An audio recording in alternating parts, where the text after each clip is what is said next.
నాయకత్వం, జై తెలంగాణ, కేటీఆర్ గారి నాయకత్వం, జై తెలంగాణ, హరీష్ అన్న గారి నాయకత్వం.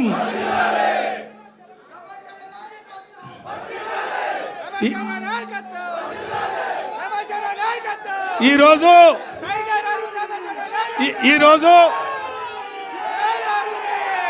నా జైనింగ్ లో భాగంగా వర్ధన్నపేట నియోజకవర్గంలోని లేదా ఇతర మండలాల నుండి పెద్ద ఎత్తున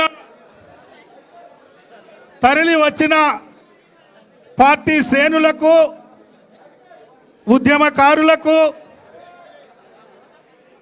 వివిధ పార్టీల నుండి నాతో పాటు ఈరోజు బీఆర్ఎస్ పార్టీలో చేరుతున్న ప్రతి ఒక్కరికి, మా మహిళా ప్రతినిధులకు, గౌరవ ఎంపీపీలకు, గౌరవ జడ్పీటీసీలకు, గౌరవ కార్పొరేటర్లకు, గౌరవ మాజీ కార్పొరేటర్లకు, ప్రతి ఒక్కరికి ఈరోజు నాతో పాటు జాయిన్ అవుతున్న మీ అందరికీ ముందుగా శిరస్సు వంచి నమస్కరిస్తున్నా.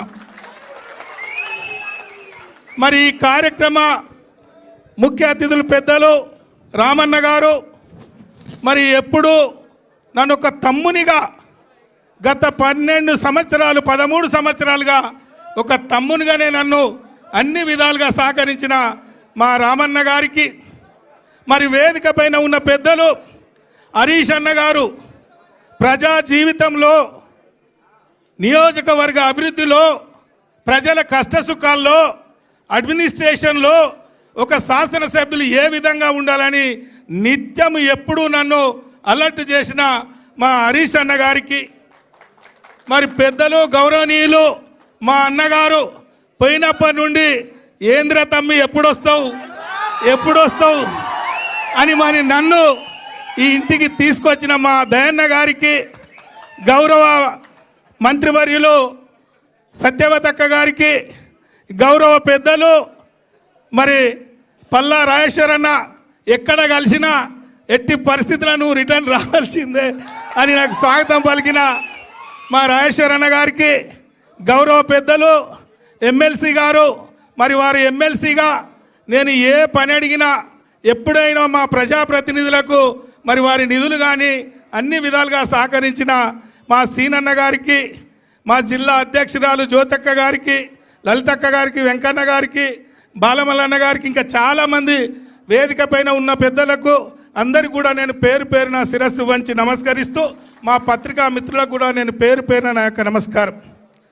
చాలామంది పత్రికల మిత్రులకు లేదా ఇతరత్ర నాయకులకు కొన్ని అనుమానాలుండే.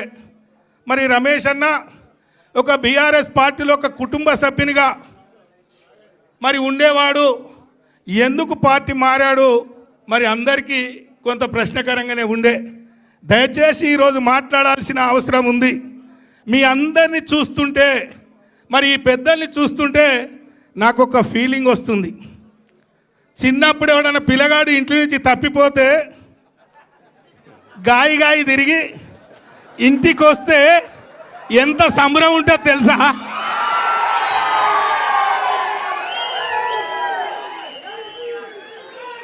అవి ఒక అట్లున్నది. పొలగాడు తప్పిపోయి ఇంటికి వస్తే ఎట్లున్నది సంబరం. అవి అంత సంతోషంగా ఉంది, నాకు ఆనందంగా ఉంది. ఎందుకంటే కేసీఆర్ గారు, బాబు గారు నియోజకవర్గ విషయంలో ఎప్పుడు పోయినా నా కాగితం పోగానే శాంక్షన్, మంచిగా చేసుకో బిడ్డ అని చెప్పాడు. మరి ఎందుకు పోవాల్సి వచ్చిందో మా వాళ్ళకైతే బాగా తెలుసు, వేదిక పైన ఉన్న వాళ్ళకి బాగా తెలుసు. మా అన్న స్పష్టంగా చెప్పిండు.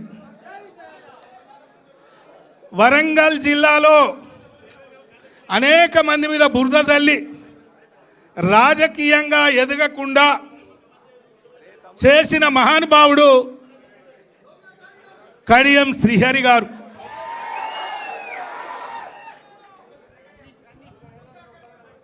ఎన్నికల ముందు రేవంత్ రెడ్డితో ములాఖాత్ కుదుర్చుకొని మొన్న జరిగిన ఎన్నికల్లో నా ఓటమితో పాటు వరంగల్ జిల్లాలో అనేక మంది ఓటమి కోసం కాంగ్రెస్తో ములాఖతై కొవర్ట్గా పనిచేసి ఒక టీమును తయారు చేసి మరి ఏ విధంగా మోసం చేసిండో ఆ ఫలితాలు ఏ విధంగా వచ్చినో మీ అందరికీ తెలుసు.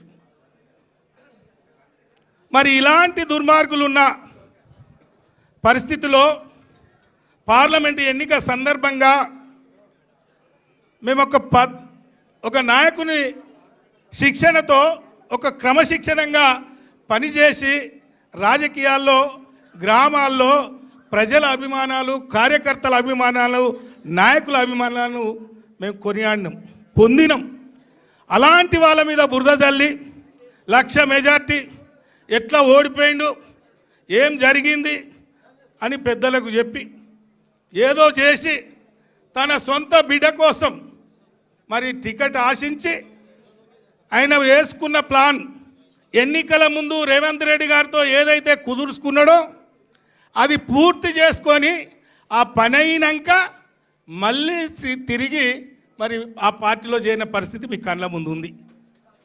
మరి అలాంటి వాడున్న పరిస్థితిలో, అలాంటి కఠినాత్ములు ఉన్న పరిస్థితిలో మరి నా రాజకీయ భవిష్యత్తుకే ఒక చుక్కెదురు ఉన్నది. మరి పెద్ద సారు మా బాపు గారు, ఈ రాష్ట్ర ముఖ్యమంత్రి గారు ఒక చక్కటి అవకాశం నాకు కల్పించే కార్యక్రమాన్ని కూడా కొల్లగొట్టిండు. మరి ఈరోజు ఇంతమంది మీద బురద చల్లుకుంటూ తన స్వార్థం కోసం, తన కుటుంబం కోసం మరి ఈరోజు ఏ కార్యక్రమాలు జరిగినాయో మరి ఇలాంటి పరిస్థితుల్లో నేను బయటికి పోవాల్సి వచ్చింది. విధి లేని పరిస్థితుల్లో మరి మొన్న పార్లమెంట్లో నేను భారతీయ జనతా పార్టీలో పోటీ చేయడం జరిగింది, మీ అందరికీ తెలుసు. ఒక్క మాట కూడా బీఆర్ఎస్ పార్టీ పైన కానీ, కేసీఆర్ గారిని కానీ, ఇతరత్ర నాయకులను కానీ ఏ రోజు కూడా నేను ఒక్క మాట కూడా నేను మాట్లాడలే. ఎందుకంటే నా గుండెలో ఉంది కేసీఆర్ గారు ఏం చేశారు, ఏ విధమైన కార్యక్రమాలు చేశారు, నా గుండెలో ఉంది. మరి అలాంటి పాపాత్ములు బయటికి పోయిళ్ళు కాబట్టే, అలాంటి దుర్మార్గులు బయటికి పోయిళ్ళు కాబట్టే తిరిగి నా సొంత ఇంటికి చేరాలి, మా బాపు ఆశీర్వాదం తీసుకోవాలి, జరిగిన తప్పులు మరి చెప్పుకొని మరి సొంత ఇంటికి రావాలని ఈరోజు నిర్ణయం తీసుకోవడం జరిగింది. ఈరోజు మరి అలాంటి పాపాత్ములు పోయిన ఈ భవనంలో పాలాభిషేకం